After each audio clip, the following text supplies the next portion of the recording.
Hola, ¿cómo están? Muy buenos días. Aquí de nuevo para darles a conocer otro mensaje que me parece también muy enriquecedor. Eh, pero antes de indicarle el título, por lo menos, quiero orar, quiero hacer una pequeña oración. Dios bendito, Padre Celestial, Jehová de los ejércitos, Señor, te encomiendo este mensaje nuevamente, Señor.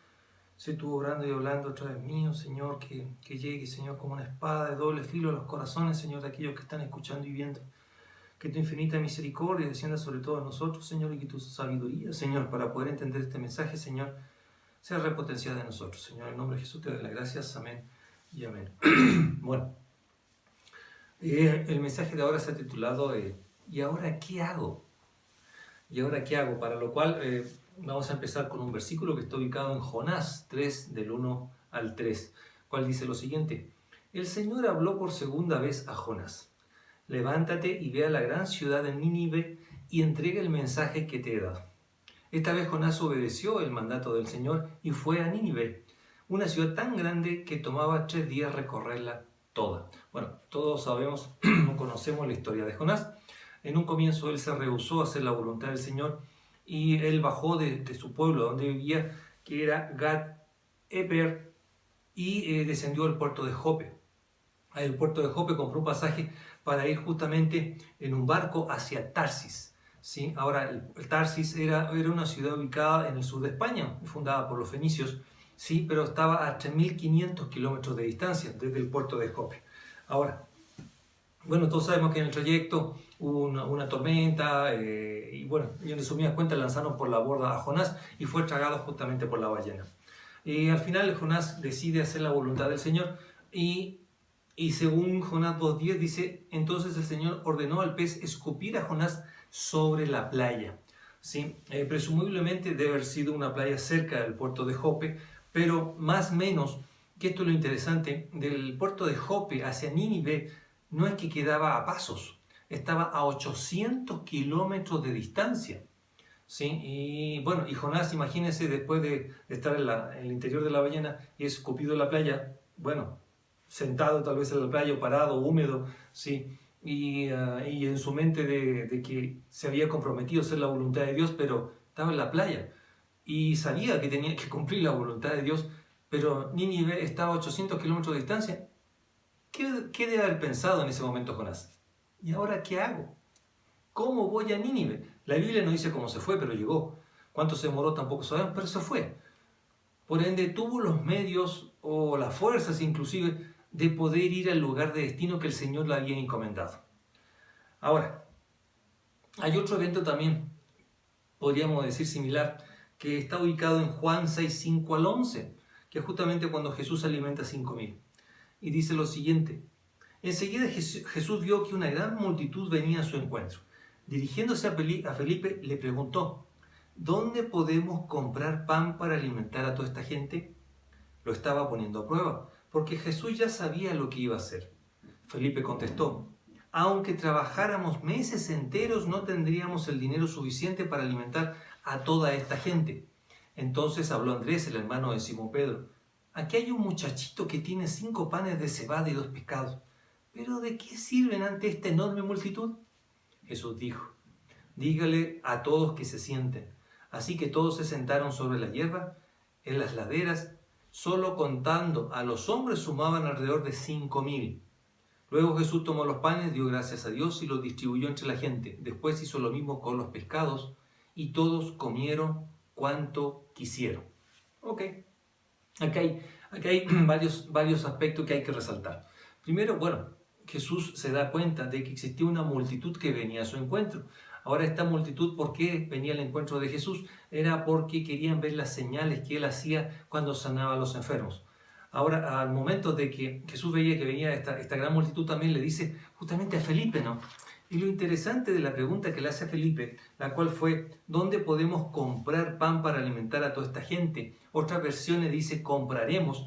Es que Jesús habla, podríamos decir, en la misma línea de pensamiento tal vez de Felipe. ¿Por qué? Porque habla de comprar. ¿Sí? Jesús habla de comprar, porque parece extraño, ¿no? Sí, porque incluso, bueno, el versículo que sigue dice le estaba poniendo a prueba, pero claro, comprar. Y Jesús le estaba justamente poniendo a prueba a Felipe en el sentido de que ¿dónde compraremos? Felipe estaba pensando de una forma. ¿Cuál era esa forma? Que es lo que él estaba viendo, la parte mundana, ¿sí? La parte más, la que estaba a la vista de sus ojos. Y que al momento de que Jesús le pregunta, bueno, ¿y dónde vamos a comprar pan para toda esta gente? Me imagino que Felipe a lo mejor se pudo haber puesto pálido, empezó a transpirar frío, porque tal vez se preguntó, bueno, ¿y por qué me preguntas a mí? O sea, tú eres Jesús, no yo. Y bueno, y si es que yo hubiera tenido la responsabilidad de alimentar a toda esta gente, me hubiera preparado de antemano tal vez, o hubiera dejado que viniera menos gente, ¿sí? Pero ¿y de dónde voy a sacar yo dinero para comprar pan? ¿Sí? Diciéndole esto a Jesús, ¿no? O sea, porque Jesús, claro, si Felipe le conocía justamente a Jesús, bueno, levanta su mano y declara, y ¡pum! Y se solucionó el problema. Pero habla en el mismo idioma que justamente Felipe. ¿A dónde compraremos? Y imagínese a Felipe también, tal vez miró alrededor de toda la gente, tal vez que estaban escuchando todo esto, y los demás como que ya tenían hambre y le quedaron mirando, bueno, ¿y qué fue? Imagínese el pánico tal vez que sufrió Felipe en ese momento ¿y ahora qué hago? ¿Y ahora qué hago con esto?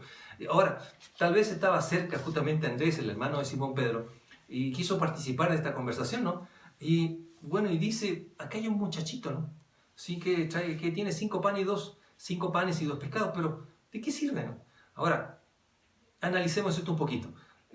Bueno, tal vez Andrés, escuchando la conversación, tal vez buscó un niño, ¿sí? A ver, un niño, o no sé, una persona tal vez que tenga pan y pescado, a ver, venga, tal vez con ánimo de burlarse, no sé, sí, pero qué difícil es encontrar a un niño, no es difícil encontrarlo, pero sí es difícil de saber que ese niño tenía 5 panes y 2 pescados. ¿Cómo sabía eso Andrés? ¿Sí? A no ser que la otra postura es que el niño haya llegado, tal vez escuchando la conversación, el niño llega y se presenta ante Andrés, tal vez tiró de su túnica y le dijo, aquí tengo esto. Y Andrés tal vez como dijo, aquí hay un niño, sí, porque le llamó, sí, tiene 5 panes, pero qué tontera, o sea, ¿cómo se le ocurre al niño venir a ofrecer eso si no sirve de nada, ¿no? Pero ahí estaba el niño, sí, ahí estaba el niño. Ahora, eh, Felipe, ¿y ahora qué hago? Sí, ¿y ahora qué hago? Y Andrés, tal vez buscando la solución, bueno, aquí está el niño, ¿no? Pero nadie pensó en el poder justamente que tenía el Señor en ese momento. Porque como le digo, a mí me llamó mucho la atención el concepto de que le habla en su propio idioma o tal vez en su misma forma de pensar. ¿Dónde compraremos? Y eso justamente me llama la atención. Ahora, a ver, analicemos un poquito lo que era el concepto de este niño, de este muchacho, ¿no? Unas versiones hablan de muchachito, otras versiones hablan justamente de hay un niño. Ahora, en la Biblia, al referirse a un niño, se le trató a un niño a Jesús cuando tenía 12 años de edad. A su vez, cuando tenían 15 o 16, en el caso de Ismael, se le trató como un muchacho. A José, cuando tenía 17 años, se les trató de joven, y a los varones que ya tenían 20 años se les trataba como hombres. Por ende, en este concepto del muchachito, por ende, era un niño de 12 años de edad que se presentaba justamente delante del maestro, delante de los discípulos, a ofrecer esos 5 panes y 2 pescados. ¿Sí? Que llama mucho la atención, porque ¿hijo de quién era? ¿Figura el nombre del niño? No, no figura. ¿Fue instrumento del Señor ese niño? Sí, sí lo fue, pero no tuvo nombre. O sea, no fue escrito su nombre, pero sí lo que él hizo o la participación que tuvo en este incidente, que eso fue lo más importante. Ahora, también existe otro caso también parecido, que fue justamente cuando Pablo, y esto está justamente en Hechos 23, 12 al 22, que Pablo cuando fue detenido, sí, estaba encarcelado, había un grupo de judíos, más o menos unos 40, que se propusieron darle muerte justamente a Pablo. Y hablaron con el Concilio Supremo y se confabularon con el Concilio Supremo en el sentido de que ellos tenían que llamar al comandante, ¿sí? Para que les dijera que van a interrogar de nuevo a Pablo, y en el trayecto que le iban a llevar de nuevo al Concilio Supremo le iban a matar. Justamente por ahí estaba un joven, ¿sí? Un joven escuchando esta conversación. ¿Por qué estaba ahí? No sabemos, pero estaba ahí escuchando. Tal vez detrás de una columna, detrás de un muro, no sabemos, pero estaba ahí escuchando esta conversación y coincidentemente este joven era sobrino de Pablo por parte de su hermana, ¿sí? Y imagínense este joven, que en este caso, según lo que les dije anteriormente, un joven de haber tenido unos 17 años, en ese momento en cual escuchó que querían matar a su tío, que estaba preso. ¿Qué hago? ¿Qué hago con esto? O sea, ¿cómo puedo ayudar? ¿Qué puedo hacer? Bueno, justamente este muchacho fue a hablar con Pablo, le indicó esto que había escuchado, después Pablo le indica que su sobrino fuera a hablar con el comandante escuchó esto, bueno, se salvó, no le mataron. Pero estuvo este joven también, ¿sí? Participando justamente en un evento al cual le salvó la vida a Pablo. ¿Y cuál es su nombre? No sabemos el nombre, ¿sí? Y es así como en la Biblia tal vez encontramos un montón de antecedentes o de eventos en los cuales los personajes no tienen nombre, pero sí tuvieron una participación destacada en el desarrollo de los acontecimientos, ¿sí? Tal vez su nombre no fue importante, pero sí lo que hicieron. O bien, lo que ellos hicieron para ellos fue importante, por ende no era necesario que su nombre figurara. Ahora, muchas veces tal vez nos podemos encontrar también como estos niños o este joven en la vida en la cual el Señor tal vez nos llama a hacer algo. O tal vez no nos llame, sino que tenemos que cumplir una obligación, por ejemplo, solamente evangelizar. Pero ¿y ahora qué hago? Señor, me puede poner delante mío, bueno, tienes que evangelizar a esa persona, o tienes que ir a tal parte, o tienes que llamar a tal persona.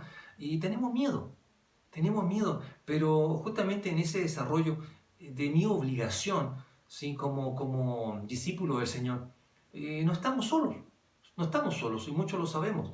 Y justamente, por ejemplo, esto le pasó al profeta Eliseo en 2 de Reyes 6, 14 al 17, el cual dice lo siguiente: así que una noche el rey de Aram envió un gran ejército con muchos caballos y carros de guerra para rodear la ciudad.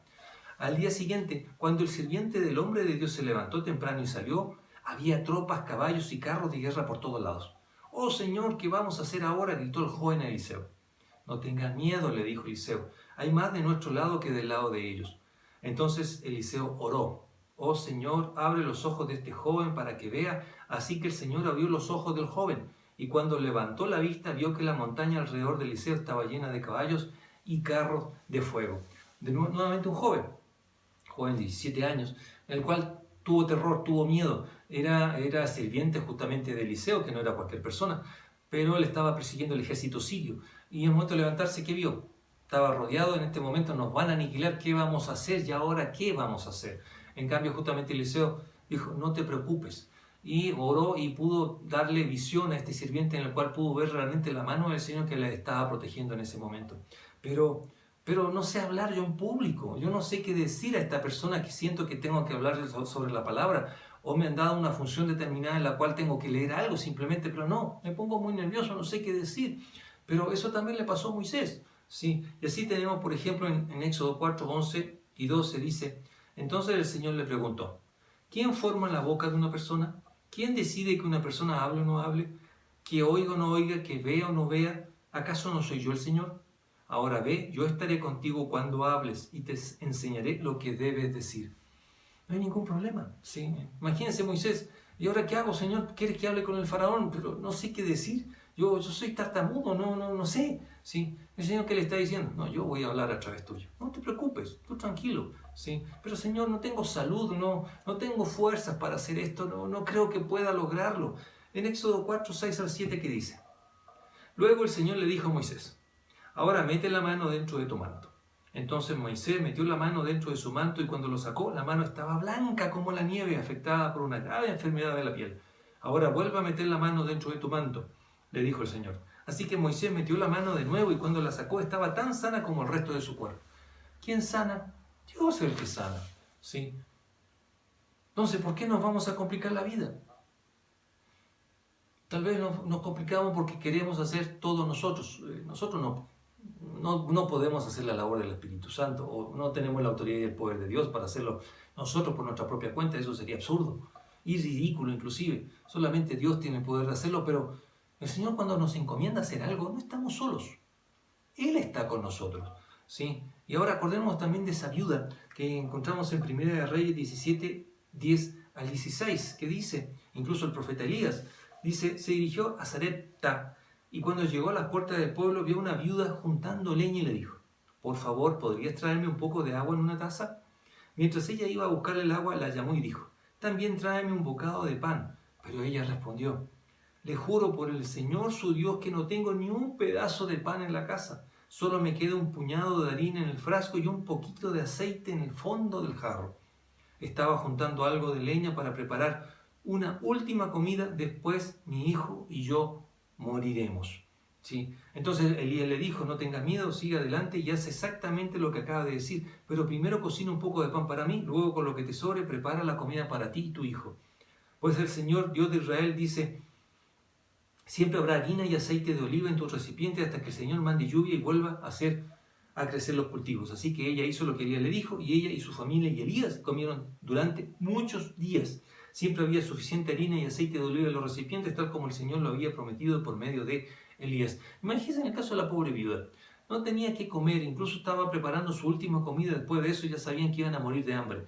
Pero viene justamente Elías y le dice, prepárame comida. Ah, chuta, bueno, está bien, te preparo lo que tengo, pero después voy a morir. O sea, piensa un poco lo que me estás pidiendo. ¿Y ahora qué voy a hacer con esta petición justamente de Elías que era enviado por Dios? ¿Qué voy a hacer y ahora qué? Justamente Elías le dijo, no tengas miedo. ¿Sí? Y no le faltó comida en su mesa, todo lo contrario. Siempre tuvo para ella e incluso para Elías. Ahora, pero acá que viene una pregunta entonces.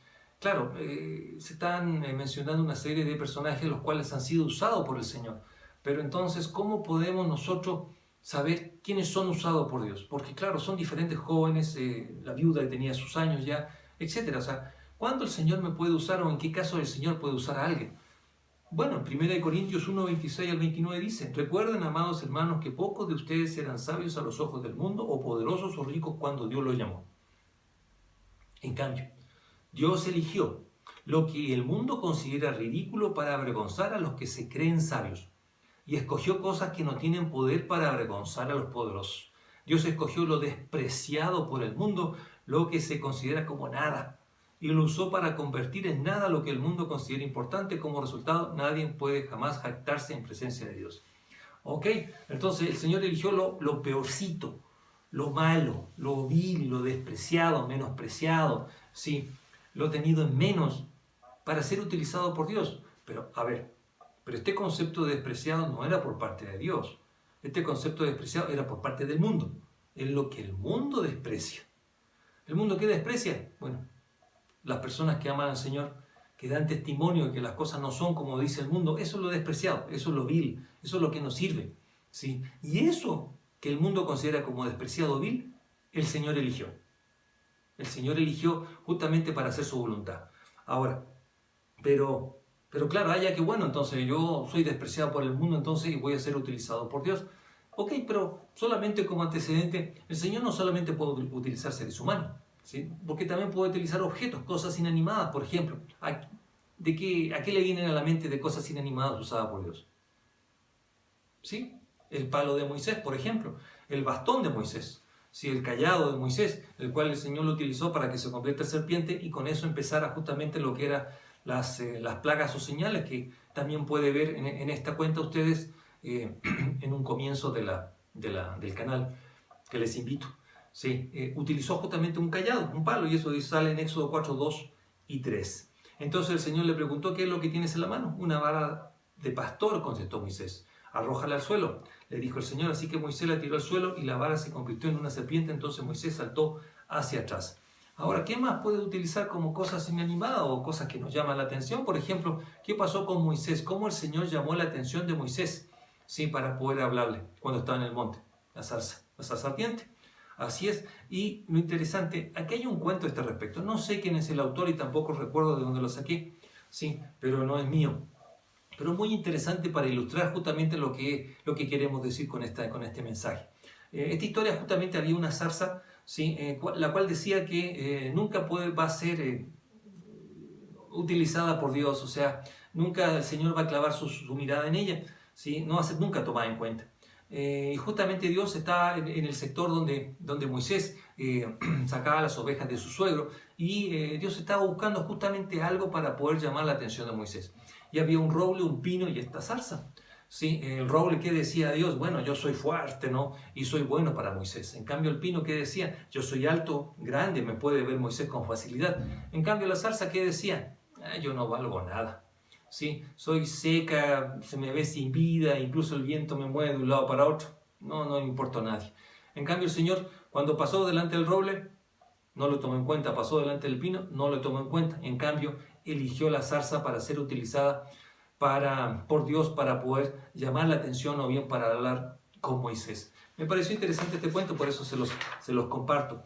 Ahora, este asunto de la zarza también me recuerda cuando fue ungido David como rey de Israel, ¿sí? En el cual justamente el profeta Samuel va a la casa de David, ¿sí? Y habló con su padre Isaí, indicándole que viene a ungir el próximo rey, qué sé yo. ¿Sí? Llega y se presenta a su hermano mayor, más alto, qué sé yo, tal vez más fornido.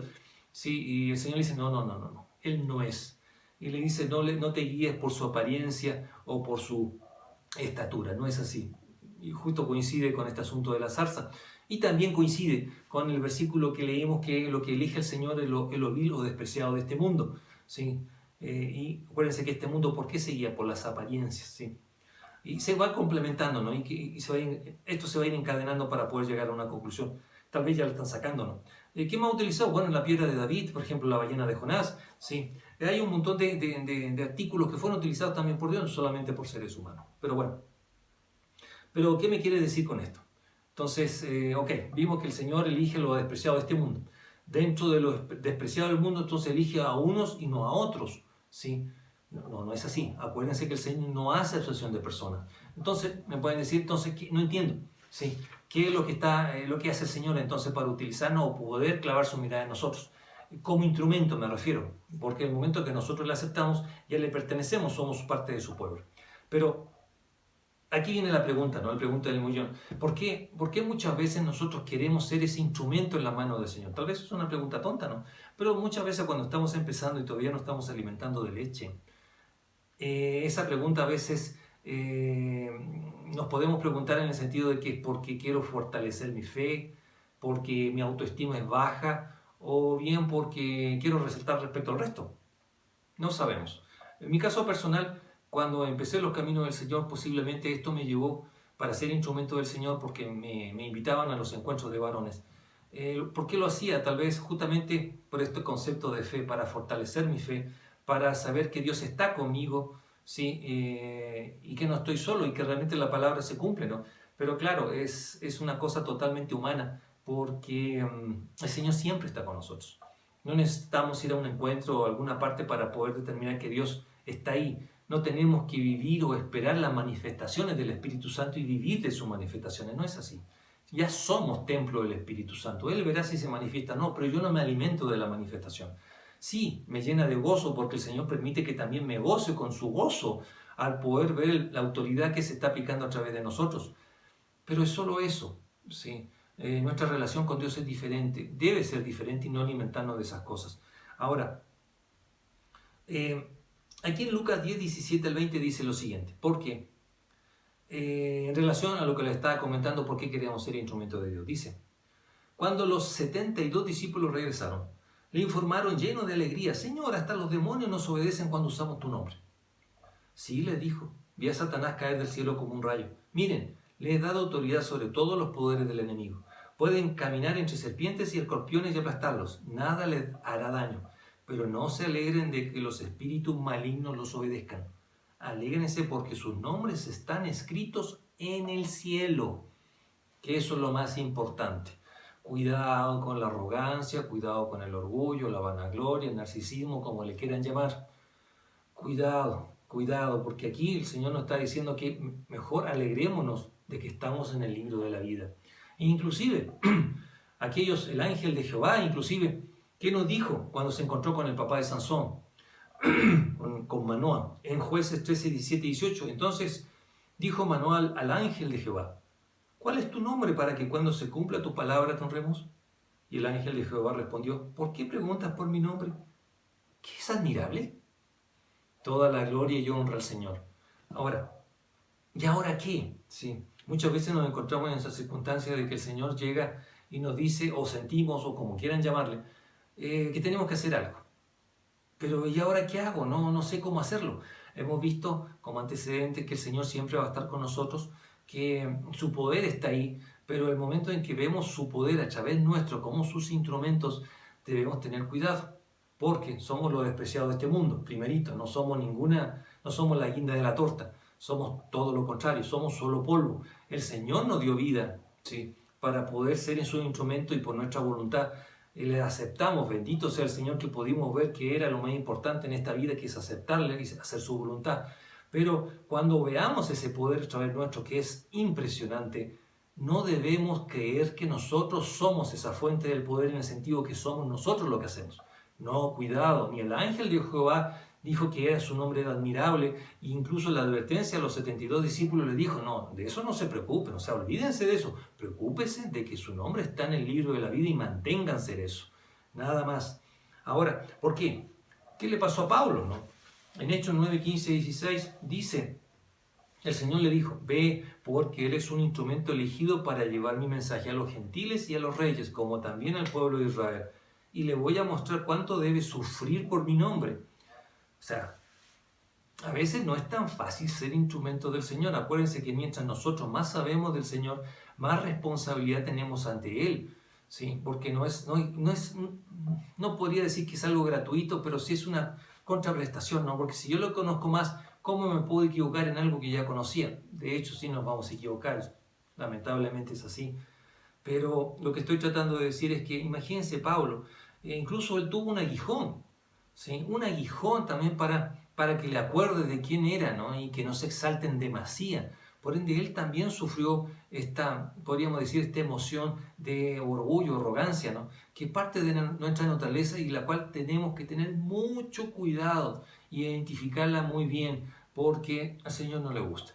¿O queremos tener un aguijón como Pablo? Elijamos. Ahora, bueno, entonces, recapitulando. El Señor elige a lo malo de este mundo, ¿sí? Para hacer su voluntad, ¿sí? Que para Él no es malo, sino que es lo bueno, porque está de acuerdo a su voluntad.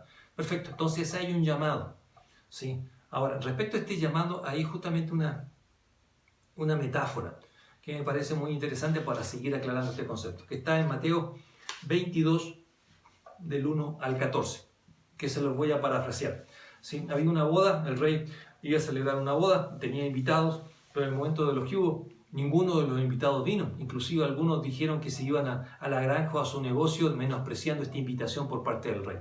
En cambio, el rey, que dijo, bueno, le mandó a sus sirvientes, a sus criados, vayan a buscar gente y invítenles a que venga justamente a esta boda. Se llenó, ¿sí? de invitados, pero el rey se dio cuenta que dentro de los invitados había una persona que no tenía las ropas como para una boda, ¿sí? Y justamente se acercó a esa persona indicando, ¿cómo así no estás preparado para esta boda?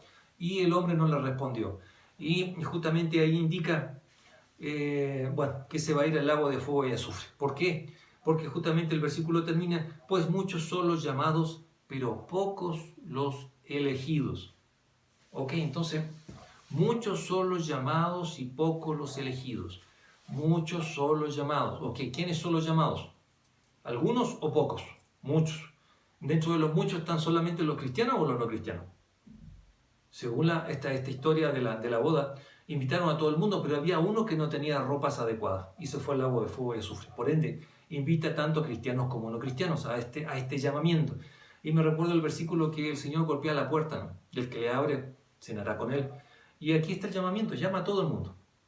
Llama a todo el mundo, pero hay gente que no tiene la ropa adecuada, tal vez esa gente no le ha aceptado al Señor en su vida, por ende no le ha reconocido al Señor como su amo y Señor, y va a ir al lago de fuego y azufre. Son inconversos, ¿sí? Y justamente ahí viene el concepto pocos los elegidos, porque había gente que sí fue con ropas adecuadas, por ende esos son los elegidos. Ok, perfecto, entonces los elegidos ya somos los que vamos a ser instrumentos del Señor y nos vamos a ir al cielo. Sí, pero complementemos esto con Romanos 8:30. Después de haberlos elegido, Dios los llamó para que se acercaran a Él. Y una vez que los llamó, los puso en la relación correcta con Él. Y luego de ponerlos en la relación correcta con Él, les dio su gloria. Ok, elegí esta versión de la nueva traducción viviente porque es más claro el versículo. ¿sí? Porque dice en la relación correcta con Él.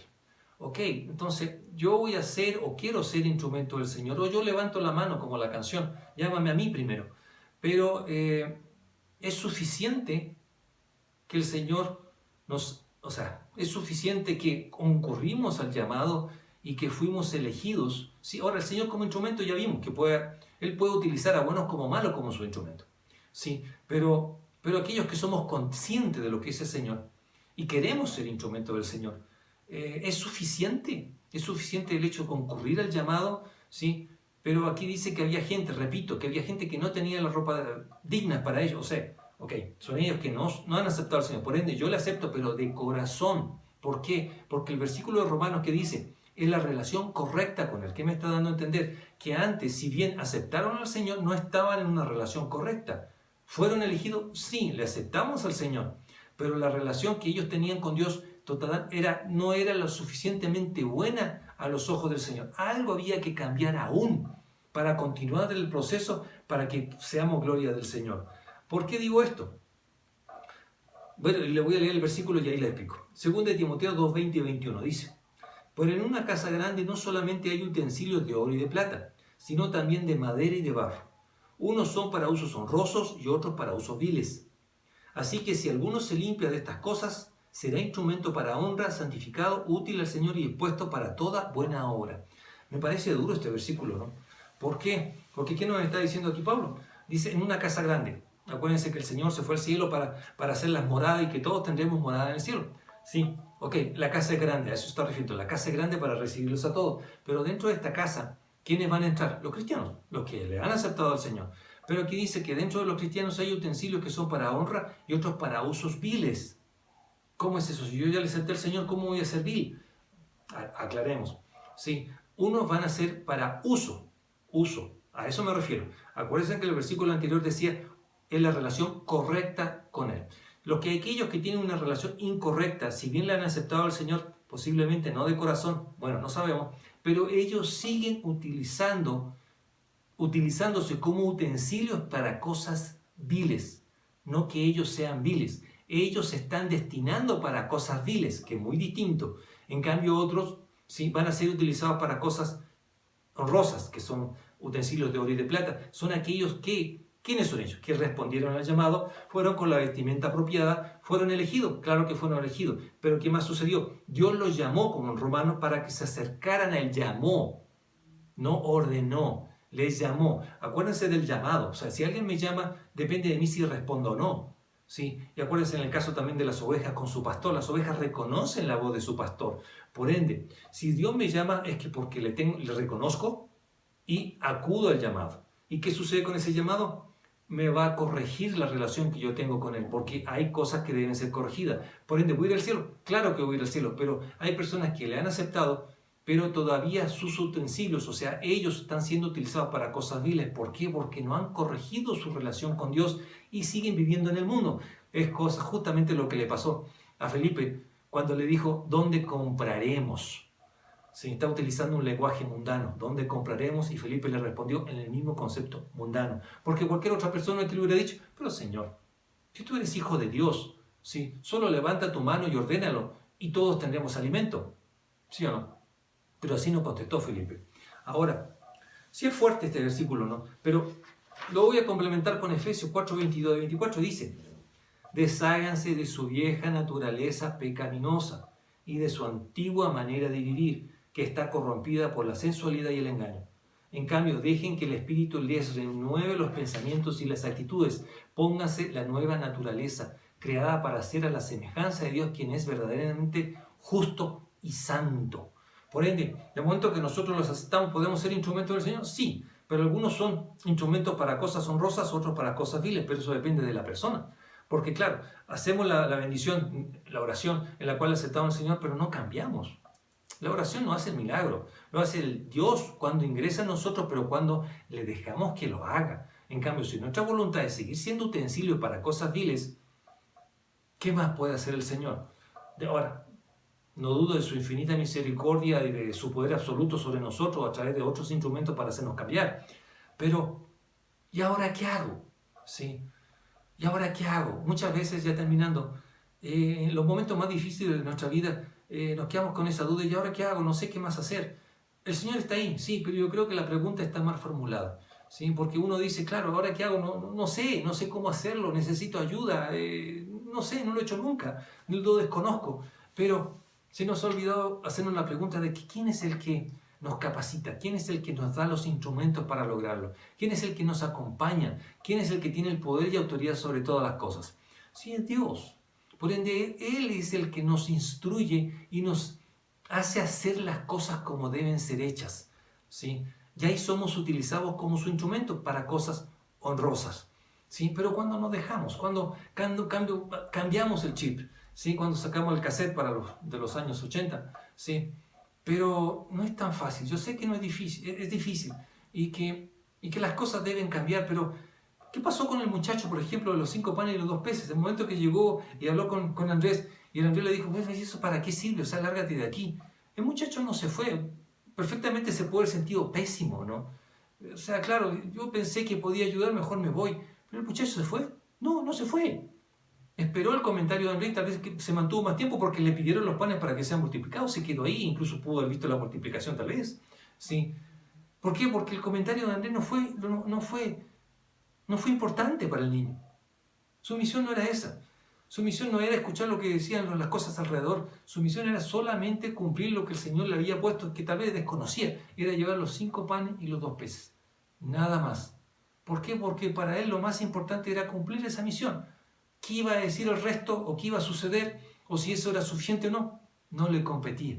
No le correspondía. Él solamente dejó que el Señor haga lo que deba ser hecho a través de él, sin cuestionamiento, sin peros, sin nada. ¿Sí? Y me parece curioso que haya utilizado la figura de un niño, inocencia, ¿sí? Esos niños que lo obedecen al Padre a rajatabla de lo que les pide, sin cuestionar, sin nada, solo lo hace.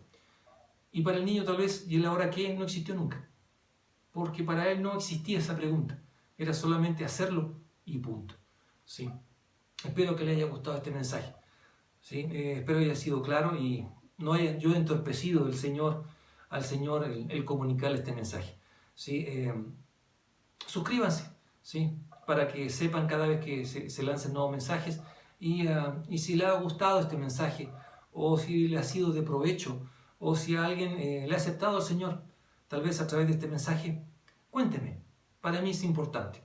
Si Dios los bendiga y quiero terminar con una oración.